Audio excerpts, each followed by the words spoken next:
All right, well. Thanks for showing up in this very oddly disjointed group of sessions. Next week, intern Kathleen is back and she'll be talking about her trip to Germany. So. Okay. All right, so we'll start where we always start, in the Bible passage. It's longer than I was gonna Do say, you want to go quick? I'll try. Therefore, as a prisoner for the Lord, I encourage you to live as people worthy of the call you received from God.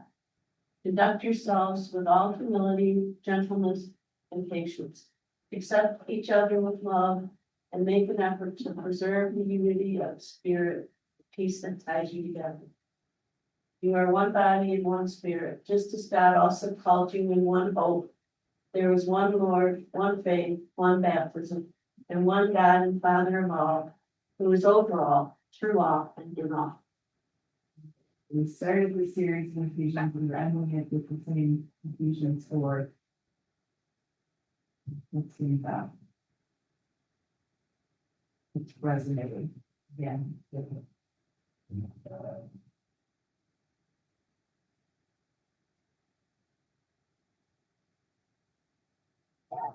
Well, I mean, we've had discussions, maybe not this group, but over the years here, about divisiveness in the church over trivial things, like whether the United States flag should be in the sanctuary or, so, line 3 that says, and make an effort to preserve the unity of the spirit.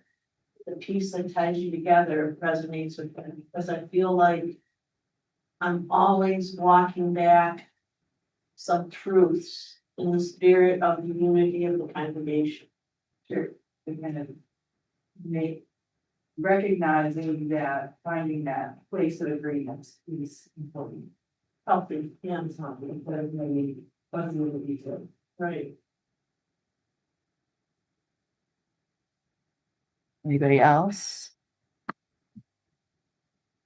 Anything to do with question, so. Oh, anything that resonated with you?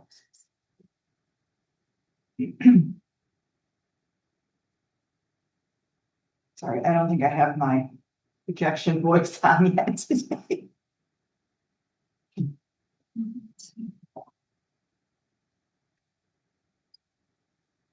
I'm not going to hang on this because we've all been through this. Let's start with our same opening prayer. Gracious and loving God, you call us to grow together as one body in Christ. Teach us to speak the truth in love. When our conversations feel difficult or uncertain, remind us that your spirit is present among us. Help us to build one another. When we are tempted to react in anger or fear, Slow us down and give us patience. let our words be useful for building up so that they may give grace to those who hear. Let us sing silent peace. As far as it depends on us, help us to live peaceably with all. Let us speak in regards to our own efforts. We ask this in the name of Jesus Christ, the one who calls us into unity and love. Amen. All right. Okay, we all know this part too. So today is sort of the end of the book where we're getting into how to kind of overcome hurdles. But it all comes back to where we started. So in all of this, we have to remember, what is our goal for this conversation? What do I want for myself and the other person? What am I attempting to do in this with this relationship? It's really easy to fall into spaces of debate. Somebody says something, it sounds, inflammatory. So you want to react. And so it's easy to get there. So always coming back to this, why are we in this conversation?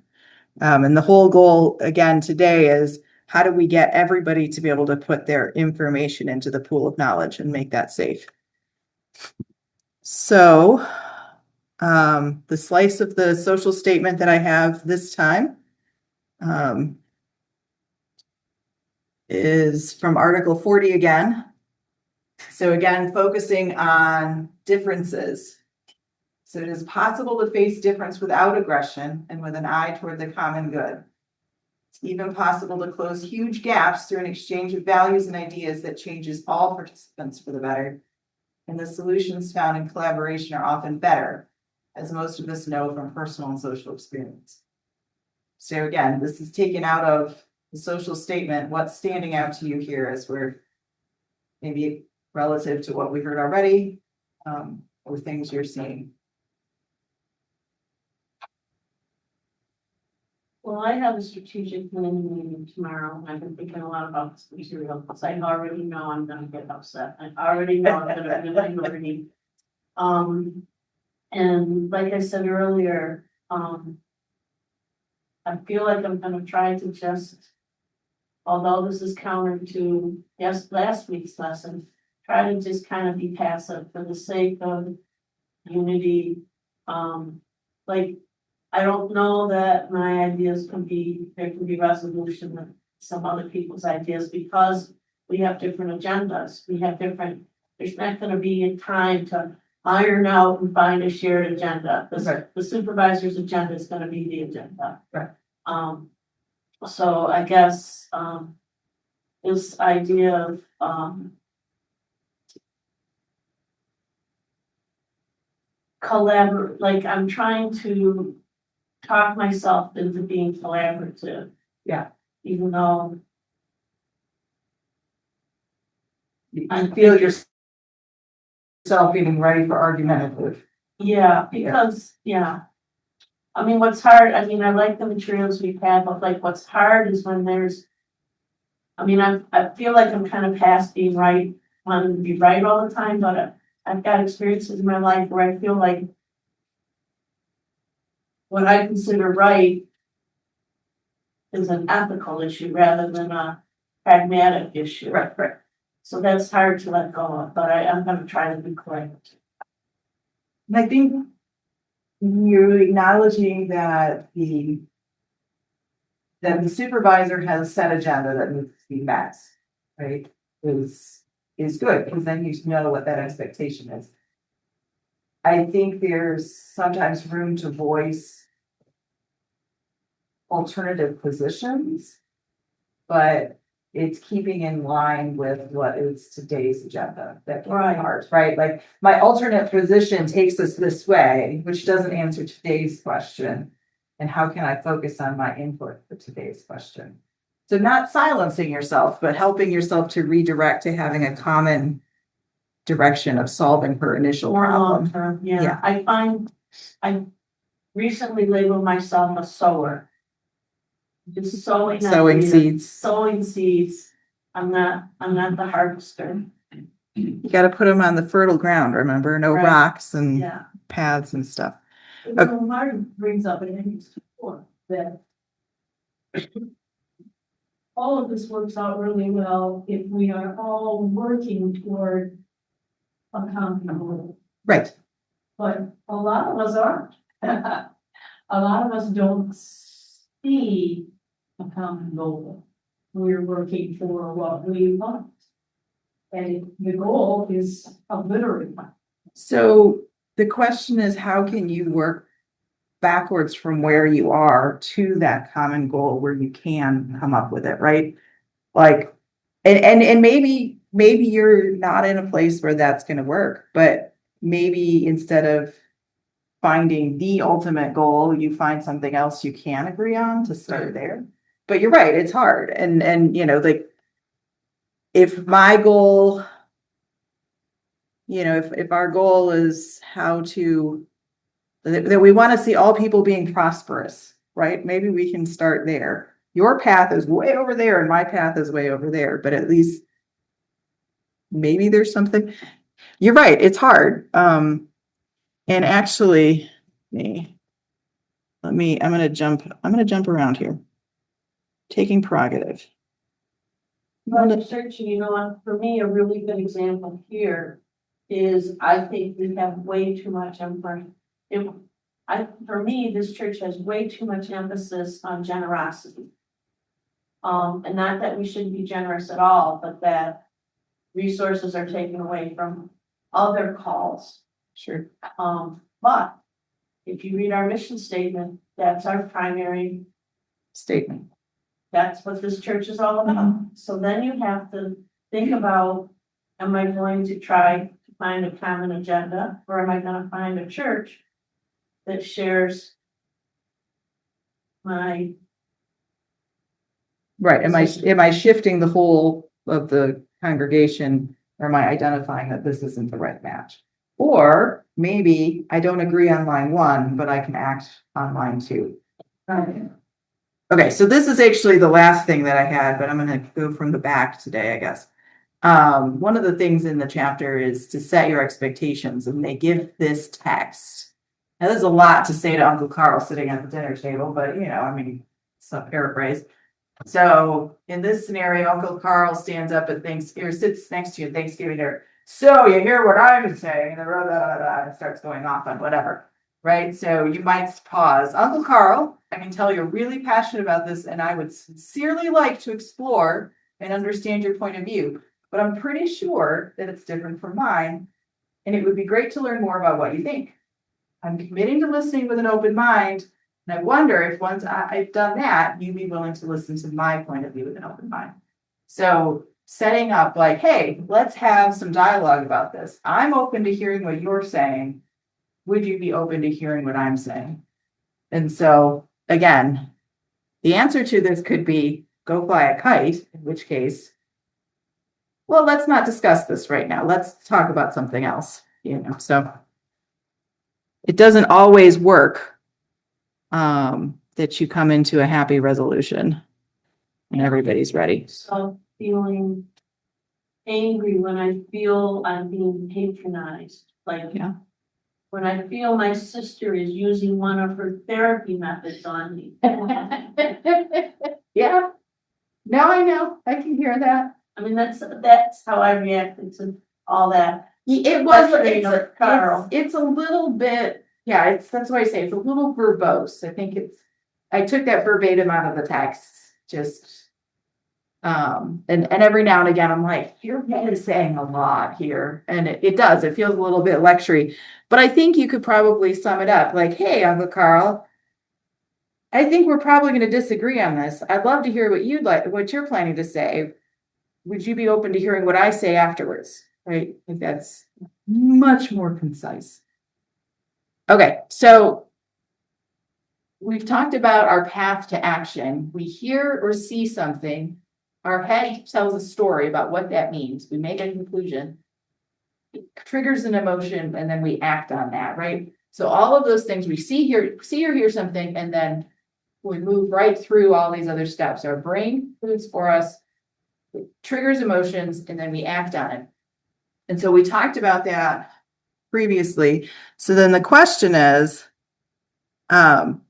realizing that other people might not see might see the same thing, but come to different conclusions. So this was a graphic we've used before.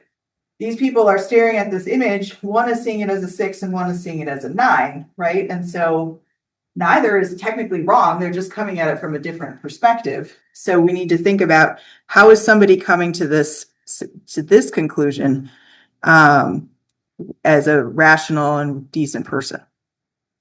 And so we know that our ability to share our difference of opinions comes from feeling safe. So we've talked about how having a mutual purpose, which is hard to sometimes find, having mutual respect, even if that's minimally we respect each other as human beings, and then having good intent, right? No motives, no traps we're setting, no belittling, right? We're coming from a safe place.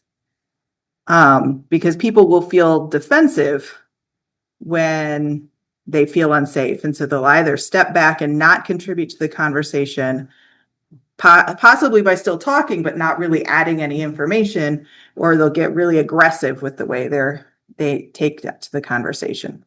Okay, so today's skills are looking at how to overcome this kind of wall. You say something and you hit a wall. So we talked about contrasting before. So you just explain, hey, I didn't mean for it to sound like this. I do want this to happen, right? And so just kind of contrasting what's going on. So then we're going to look at what are called the AMP skills. And these go in increasing order. You ask questions, but be ready to listen. You mirror the behavior. And this first time I read this, I was thinking like toddlers, like, you're stomping now, I'm going to stomp. We're both mad. I'm like, that sounds ridiculous, but it's more of expressing in words what you're seeing so you can express what you see and hear. Paraphrasing to acknowledge their story and check that you have understanding, and then priming the conversation as a last resort because we want them to be sharing. But if we're not getting anywhere, you may choose to say, hey, are you thinking this? Because it gives them an opening. Okay, so we're going to use this example here. So both people have a path to action, but you only know your side of it, right? Guy on the left sees this image. He says it's a 6. Guy on the right, all you know says, sure, you say so, right? He's decided to step out. So in his head, he sees a 9. He's saying, clearly it's a 9. This guy never pays attention to details, but it's not my job to correct him, right? But we don't see any of that. That's all in his head. All we see is that he's decided to step out of this conversation. Alternatively, he could be mad about it, right? This guy says, hey, that's a 6. It's a 9, you fool, right? So in his head, he sees the 9. He says, clearly this is a 9. He never pays attention. Someone needs to snap him back to reality, right? So we don't see anything in that path between what he's seen to how he's acting. We're just seeing that reaction at the end. So the skill is to retrace your path. So find ways to help them retrace their path. So the path here that we didn't get to see is he saw this image 9. He tells a story. This other guy never pays any attention to details. He feels angry about it, and he acts out by being aggressive. It's a 9, you fool. Right now, of course, this could be any conversation. I'm making it simple. And the tell the story is more creative story, maybe just in your mind. You might Right. You're not sharing it per se. Your mind is making that snap conclusion about what's going on, right? This other guy says 6, and you're like, he's just not very responsible, right? Somebody needs to correct it. So we see the action, but we need to help walk backwards to identify the feelings, figure out what conclusions were being made, and then what was actually seen and heard, right? Because right now, this guy is ticked off. And so the one thing that I thought is important to point out is that I don't feel like this is going to work, right? If he says, it's a 9, you fool, and I'm like, what proof do you have it's a 9? Right? If I jump back to, give me the facts, and ignore the fact that he's feeling angry about the fact that I have seen it as a 9, as a 6 rather than a 9, right? I'm missing this pathway. I'm missing the opportunity to acknowledge what he's feeling and find out how he came to the conclusion he did. But is that question a question you pose to yourself, or is that a question? This was me. posed This was a out loud question. Was what I was. Of what proof do you have? Yeah, like if that's my response, instead of trying That's to for his own right. other. That's guy on this side. Okay. The That's 6th what he guy says Out loud. says, what proof do you have that it's a 9, right? But I mean, you it could would be a good saying that. idea to ask that question to yourself. Yeah, sure. But you might not, the goal here, the skill here is to help us walk backwards down this path rather than just jumping to say, prove it. Okay. So we've seen this picture, I think, probably every week. Proverbs, an ally offended is stronger than a city. Such quarreling is like the bars of a castle, right? If you decide to get in a debate, it's a 6, it's a 9, it's a 6, it's a 9, right? Like you're not getting anywhere. Okay, so the skills are ask, mirror, paraphrase, and prime or prompt. So let's start with ask. So you're inviting the person to share, and it might just take that. Like, oh, I didn't see that as a 9. Tell me more, right? So, what's going on? Or I'd like to hear your opinion on this, or please let me know if you see it differently. Oh, don't worry about hurting my feelings. I really want to hear your thoughts. This is at what phase? You're doing this after there's an exchange of disagreement or before you get there? When you, at the like disagreement phase, we'll go through an example, Mark. Okay. So the one thing though is watch that you're coming with genuine interest, you genuinely want to hear what's going on, and your tone and body language, right? Like, what's going on? Or please let me know if you see this differently, right? That's going to come off differently than please let me know if you see this differently. I'm seeing a 6, you're saying it's a 9. Let's talk about it, right? The way you present it is going to definitely matter. Okay, so there's this running item. Somebody want to be our medical clerk and somebody want to be our patient.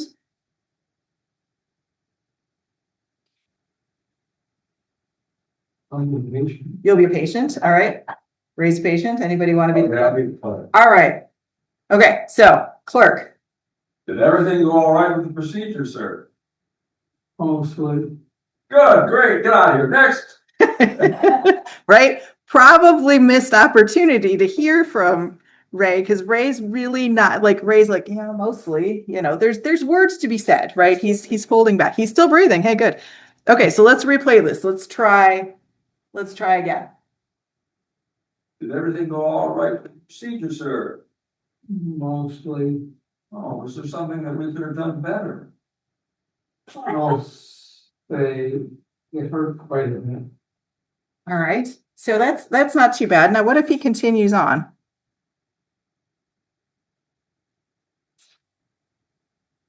And besides, isn't the doctor like, a little younger than practicing medicine? All right. Now, how's that clerk feeling right now, right? Well, Doogie Howser is definitely, So it could be, right? So you got to watch because it could be an easy spot for us to jump into defense, like, oh, I'm going to defend this doctor, right? So, okay, now the patient is shared. So we asked, like, all the clerk needed to do was when the patient was hesitant to share their facts, the clerk asked. And the patient was like, oh, you actually want to know? And they opened up. Okay, let's say that doesn't work, right? We're not really getting anything out of this patient. So then we can describe how they look. So this is useful if the person's tone of voice or gesture is inconsistent with their words, right? So you say everything's okay, but the tone of your voice really sounds upset. Or it seems like you're angry with me. Or you look nervous about confronting the boss. Are you sure you're actually willing to do that, right? Like, do you having reservations? So you're recognizing what you see and hear beyond just the words. So again, be genuine, watch your body language and your tone, right? If you come off as the psychologist, why are we thinking this, right? It doesn't come off as genuine. So let's replay this. All right, clerk. everything go all right with the procedure? Mostly, Something that we could have done better. not making eye contact. Oh, yeah. No, it was fine. All right, well, you say it was fine, but your precedent suggests that there's something you want to say. We do want to know if something's concerning. Actually, procedure hurt quite a bit. And isn't the doctor a little, to be practicing medicine? Right? So here, the patient was hesitant, right? The patient's hesitating. They seem to want to say something, but they're still not feeling safe to tell you what's on their mind, right? So the clerk is mirroring. I recognize you're hesitant and that you seem to want to say something. And then gives that safety. We want to know if something's concerning, right? So like, I assure you that this is okay to talk about. Okay. So let's say we've mirrored, and now we're still kind of running into walls, but we have a clue of what's going on. And so we want to build on that safety by paraphrasing what we've heard. So it's showing that we're listening, right? We're kind of saying back, kind of confirming understanding, but we're not just parroting back, right? It's not just like, oh, I echo back what you said. We're comprehending, we're showing that we're concerned. Okay, again, still, tone, body language. It's a lot of patience as you're trying to help somebody overcome what's going on. Okay, Actually, the procedure for quite a bit. And isn't the doctor a little, young to practice medicine? Procedure hurt quite a bit and I think the doctor is young. Yep, that's what I said. right. So in this case, the clerk is just repeated right back, right? Like not a lot of thoughts. So what if the clerk said, So the procedure hurt more than you expected and quite comfortable with your doctor. right? So now the clerk has taken what he heard and he's thought about it a little bit and said, let me understand, right? Let me see if I understand what you're trying to tell me. So the patient can then not just go, yeah, that's what I said, right? But perhaps move forward with, oh, they're listening. They're hearing what's going on. Okay. So replay, patient. Actually, the procedure hurt quite a bit. And isn't the doctor a little, young to be practicing medicine? So the procedure hurt you more than you expected and you're quite comfortable with your doctor. Yeah, is it possible to see someone else? So now we're coming to a resolution potentially, right? So the clerk has acknowledged that the patient wasn't comfortable, has asked for their input, let them know that it was okay, and demonstrated that they understood where they were coming from. And the patient now feels safe to say, hey, yeah, it was hurting more than I thought, and I don't really trust the doctor. Can I see someone else? Right? So we're coming to a resolution. Okay. However, we've gone over that one many times. Thank you to doctor and clerk or patient and clerk. But if you keep pushing, right, it can start to seem aggressive. It can start to seem like prying, and the expectation of your good intent out the window, your expectation of respect out the window. Like, look, I told you I didn't want to talk about this. Don't you kind of get the hint? Right? So at this point, we can exit gracefully or just ask what the person wants to see happen. I think we do have one more doctor. All right. So the procedure hurt more than you expected, got quite comfortable with your doctor. Yes. Thank you. I appreciate you sharing how you feel. None. What would you like to be our next steps? Right. So the clerk has an opportunity to exit gracefully. Could just say, thank you. I really appreciate you sharing how you feel. Right. The patient seems to be done. The clerk could also follow up with, how would you like this to go? Right. It opens up the opportunity for the patient to say, I don't know, I'm out of here. Maybe I want to see another doctor. Maybe I want to send a report, whatever that might look like. I think this situation is so funny. Because Ray always has lots of extra questions in a medical situation like this. And one of our more recent ones, he asked his many questions. And the response from, and this was a doctor, the response from the doctor was, just face it, you're old. This is one. Oh. No, I was really aggressive. I had a physician's assistant when I asked about some bruising that I had. She's like, look, we're all just dying a little bit every day. I'm like, dude, okay. And she like realized what she said. She's like, oh no, you're gonna go like write a bad review on Yelp, aren't you? Okay. If you're getting nowhere, but you feel you should, right? You feel like there's something people are wanting to say and they're really still stuck. The last technique is to offer your best guess. So what path they might have been, right? So gives them something to react to and shows you're open to hearing this kind of feedback. It's recommended that this be your last step. Don't start here. We want them to offer their story in their own words. But if you get to a point where you think you can have some impact here. And so this one, I don't have to remember if I tried to go back to the patient scenario. The challenge here is to not add fuel to the fire, right? Like if the patient's like, oh, the procedure hurt a bit. I don't want to say, oh, so are you thinking of suing us? Right? Like you don't want to add things, but maybe help to think about it. Okay. So we have an employee's and a boss. So this is a scenario, again, from the book, there's a staff meeting. The bosses announced that there's an afternoon shift being added to this factory, and it's necessary because the factory's sitting empty at that point, and they need to keep it moving. And everybody's going to have to rotate on it. Employees are ticked off, and they're just sitting there, mad. So the boss recognizes, mirroring, right? I can see that you're upset. Who wouldn't be? Is there anything we can do? Right? So he's recognizing you all look ticked off.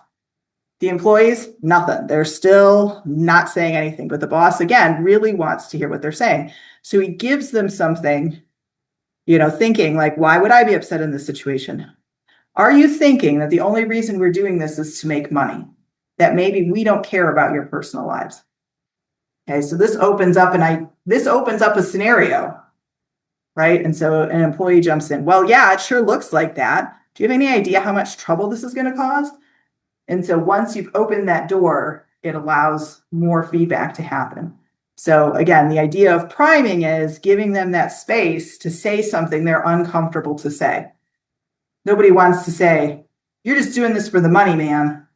But if you say, hey, do you think it's that we're just doing this for the money, that we're not caring about you, that opens up that discussion. Okay, so we talked about sometimes we're going to disagree, right? Our goal is to understand the other person. We don't have to agree with what they say. We don't have to support what they say. Just because we understand them doesn't mean we agree. Just because we're sensitive to their situation doesn't mean that we have to agree with it.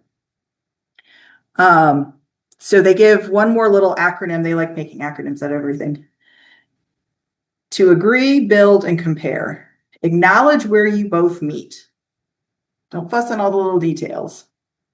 Build on what you can share, and then compare to explore the differences, right? So it's not a you're right, I'm right. Okay, patient and clerk, we're back again. Actually, the procedure hurt quite a bit, and isn't the doctor a little young to be practicing medicine? Well, I agree that Dr. Kennedy looks young. But I assure you that she's had 10 years of medical training.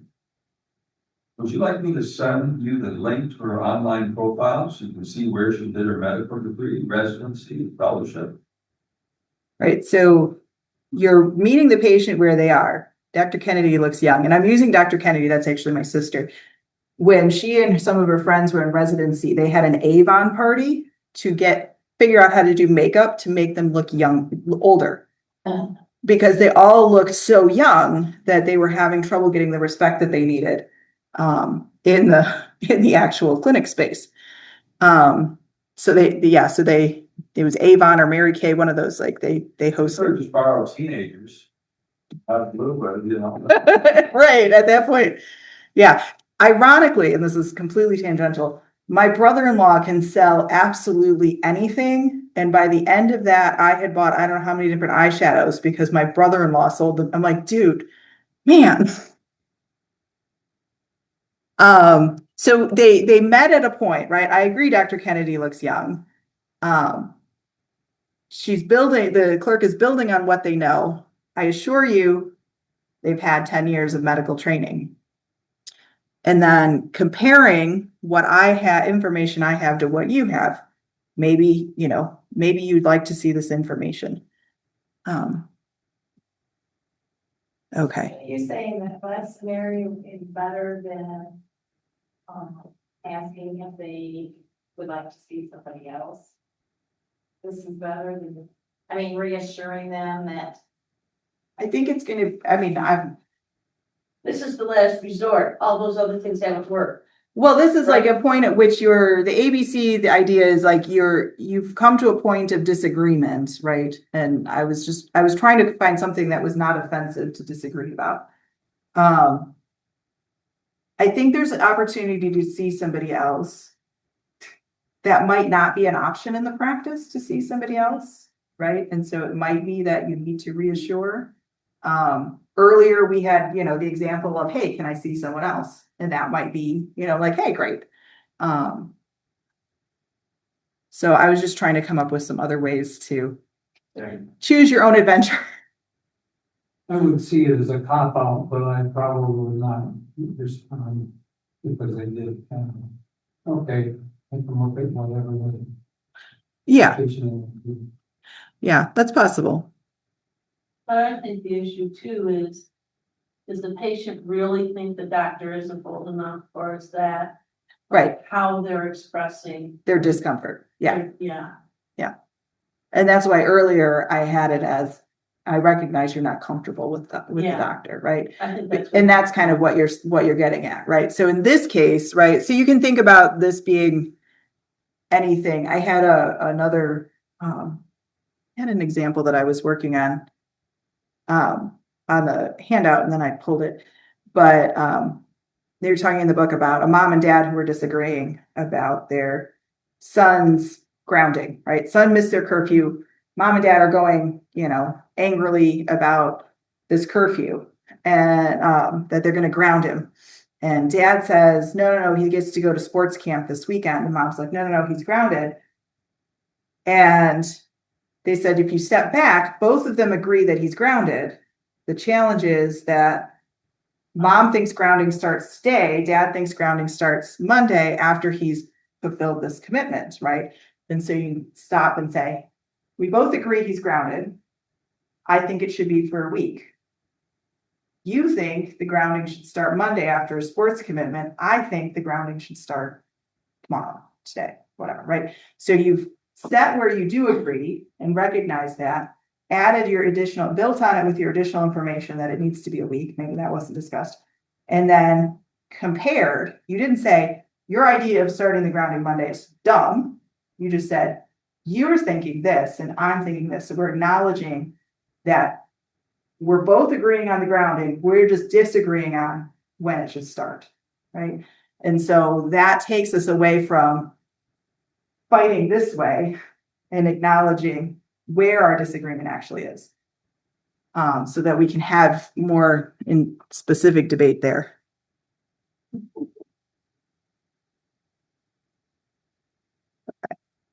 And we've talked about this, right? Sharing your perspective, disagree without being disagreeable.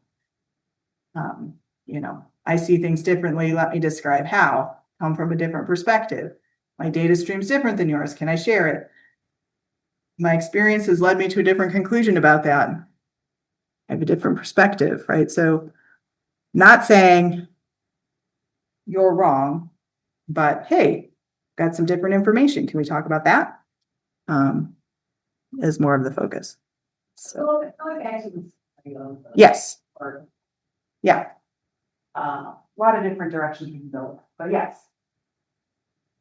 I think another way to approach it might be, so it hurt more than you expected, and you think it's because the doctor is inexperienced.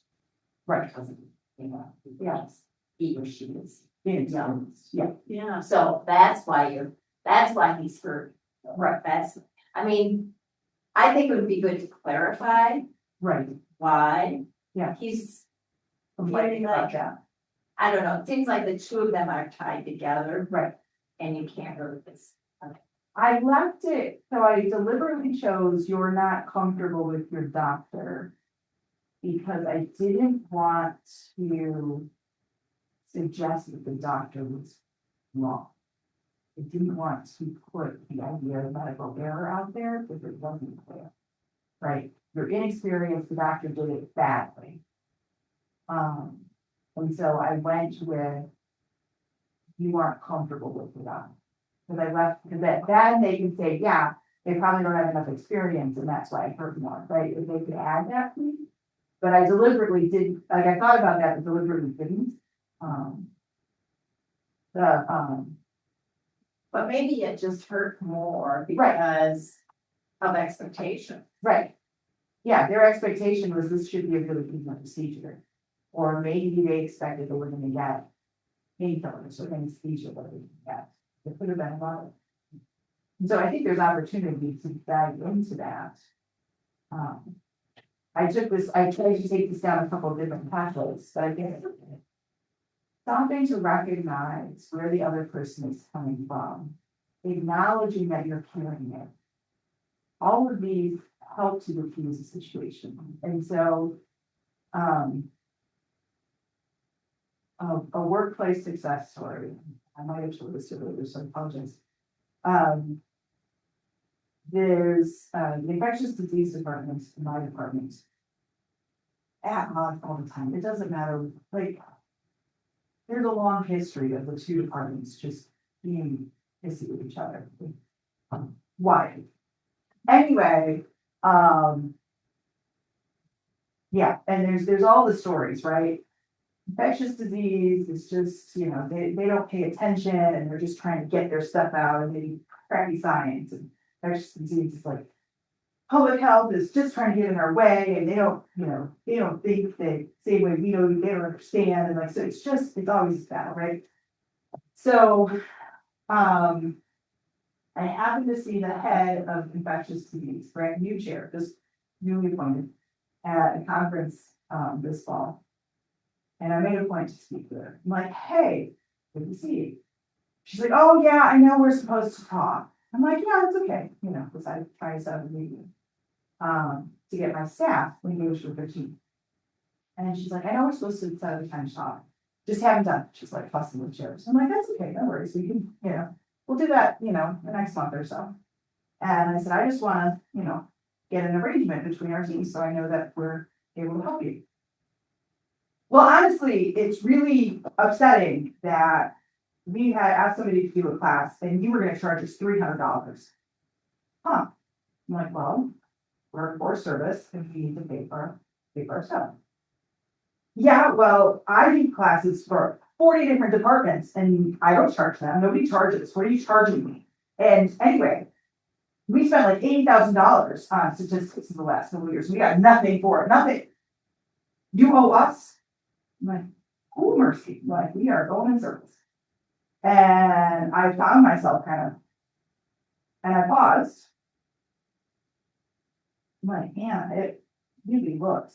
And I said, I'm really hearing that you are frustrated by this new policy to charge for this. And I'm sorry about past things that don't seem to have gone quite right. I said, what we're looking for is just trying to build a relationship. I said, I got my team, who've been going to your journal clubs. That's been going pretty well. Yeah, I looked. I thought maybe you were charging us for that too. You're not. I'm like, no. We're just trying to find places to build trust. Oh, okay. And she like starts to come back, right? A little bit. She's still kind of around me the rest of the day, but she's walking it back a little bit, right? I recognize her frustration. I recognize this pain point. $80,000, we had somebody who was doing the work. Our expectations of what that looked like, and their expectations is fine. So now it's been passed down to say, we did nothing. I'm like, okay, well, that's fair. So we left it actually in a fairly okay place with a handshake and I look forward to working with you more. From her, right? Like, okay, good. So I show up at a new committee I'm on Friday. And she's also on this committee. And I see her there and I'm like, oh, hey. And she comes over to my side of the boardroom table. She's like, hey, we still haven't had that chance to talk. I'm like, yeah, we haven't, Ann. Like, yeah. She's like, I'd like to start 2026 fresh. What do you say we get coffee in next week? I love that. Let's do that, right? So by slowly working on acknowledging, right? There's a chaos of stuff going on. And I still have some more work to do because I told my boss, who always wants to know when I'm meeting with a different department chair, I'm like, hey, I'm gonna go have coffee with Ann. Well, there's all this history, and maybe I should talk to her first before I'm like, I'm just going to have coffee. Decaf. Right. I'm like, we're just going to baby in the hospital. We're not going, just two of us having the chat. I said, I'm not going into all that other stuff. I'm not signing any agreements. I'm not doing anything. Not even bringing my project manager. Just having coffee. I haven't opened my email to see what her response to that is, but if it's negative, I'm going to have a face-to-face with her because it's gonna really undermine me. Right, exactly. If my And you work boss- so hard. I work so hard to Yes. rebuild this trust, and if my boss has to come in and like, Right, like, they start going. right, so anyway, but it was, you know, I use these things with my staff. Like, my staff said, hey, I wanna give you some feedback about something, completely unrelated to what you actually wanna talk about. And we ended up having a walking meeting, so we're walking back and forth. Up and down hallways. And she's, we had to let her manager go earlier this year. And, there had been some situations that, caused a lot of tension with the department. And so senior leadership comes in and is like, we let them go and we're gonna be hiring somebody new, and yeah, it's important, you know, to hear what you say, but you're probably not gonna get to interview them, and it might not even be somebody who works in the profession. I'm like, what? Simply. So we're walking down the hall and she's like, well, let me kind of give you feedback on that. That the other day with Matt. I'm like, okay. I'm like, yeah, tell me, what didn't go right? And so we had that open conversation where it's like, wow, I can see how he presented that in a way that made you all feel uncomfortable. Wow, I can see, I don't think he realized, you know, is that here's where he was coming from with all of the emotion around it, he just had to fire somebody. But I can see how he missed the emotion, right? And so we acknowledge, here's where we're coming from. I see where you're coming from. And so let's have a conversation about it. And so what we came to was what they needed to hear was that I still cared about them. And so when I went into my team meeting the next week, I made a point to say, hey, I hear that rollout didn't go so well. Here's what we're doing. Here's where I want your feedback. And you guys know that I, you know, care about you and that I acknowledge that that's a fact. The way they bended with the last name was fact. You know, and so somebody came out and, really didn't hear that, right? So, but if I had been really defensive, like, how come, you know, we did our best, man. You know, we're doing our jobs, like, yeah, he was ticked off too, you know, didn't you hear that? You know, instead of acknowledging where she was coming from, I would have missed that opportunity to be there, for her. So, I don't know, I work examples. Good thing you read the book. Maybe you should pass them out to other people in the. So the book is actually taught in our office place. And, you have to schedule to get, like, it's $300 or something to take the class. So you have to actually schedule to take the class, and they offer it to leaders. And so that's one of the great things. It's like, I went back to Matt, I'm like, hey, Matt, when you and Jessica came in here the other day and you laid this out, here's how it was perceived by my team. Like, ooh, yeah, that was not what we meant to do, right? So again, we're in this space where it's safe for me to share feedback with him and to hear feedback from him. And I try to build that with my team. We do, and there are many times, like me and my boss, man, fix me. Sometimes. And so there are times where I have to stop and think, like, acknowledge where she's coming from, right? No, I need to talk to these people first. I'm like, okay, I acknowledge that there have been a lot of messy scenarios to the point that Fauci called us out from the White House about a crappy study, right? And that she gets put in the middle to try to resolve this with the greater public. She's been on the Senate floor, like, kind of thing, talking about nonsense. So I hear you.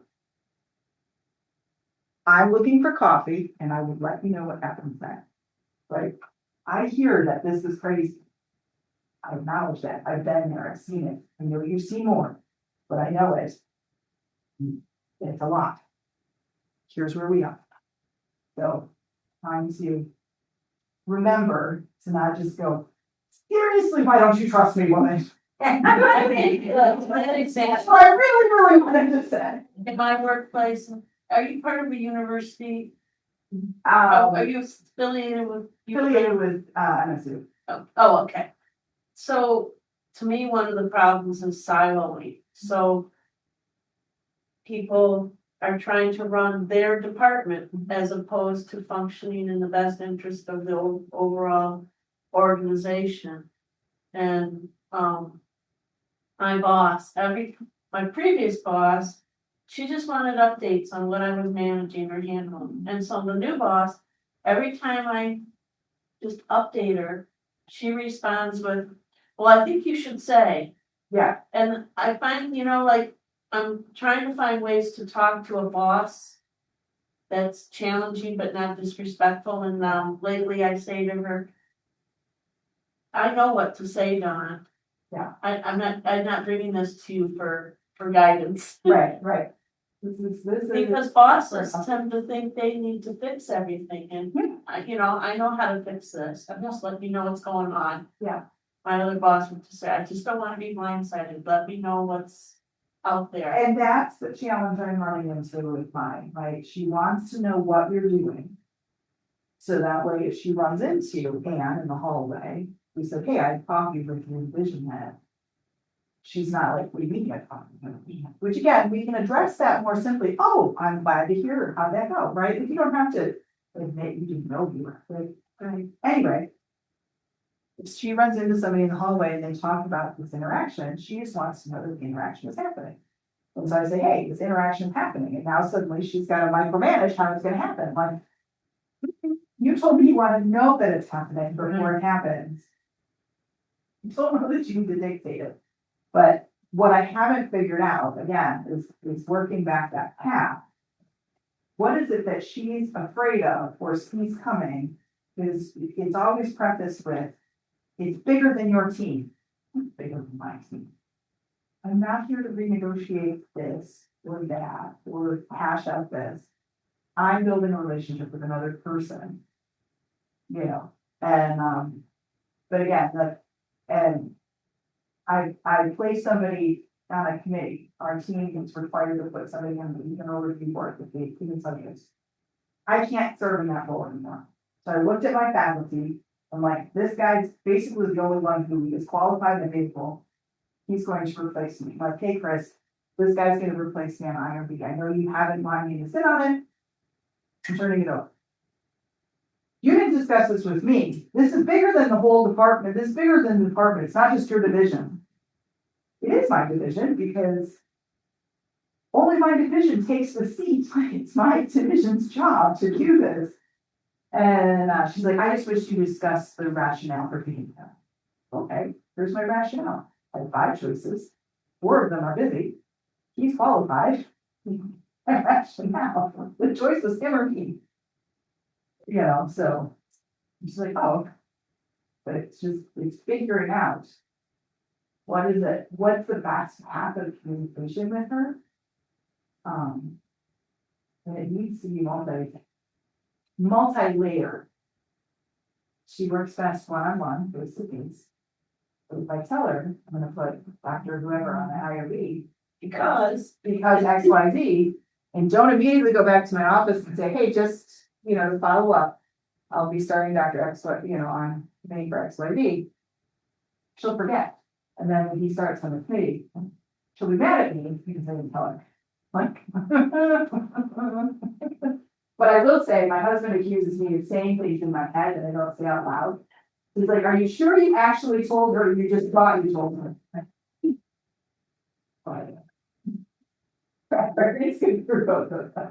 Anyway, you guys have heard way too much in my office. But just to say that, that's where I'm coming from with this. I have found this helpful both in my professional life, in my personal life. It is hard. You have to be in a good mind space to be able to step back. But when you can prove you're safe, you get a lot more. I wish I had heard this many years ago. I go back to situations at my work. And one was we do reviews before we start the process. Sure. And one of the operators, I talked to me. Management was a little thick with him because he was so vocal. He said, You have a manual valve on that reactor and it's gonna freeze up on you before you can get an empty down on that valve. And the supervisor says, shut up and do your job.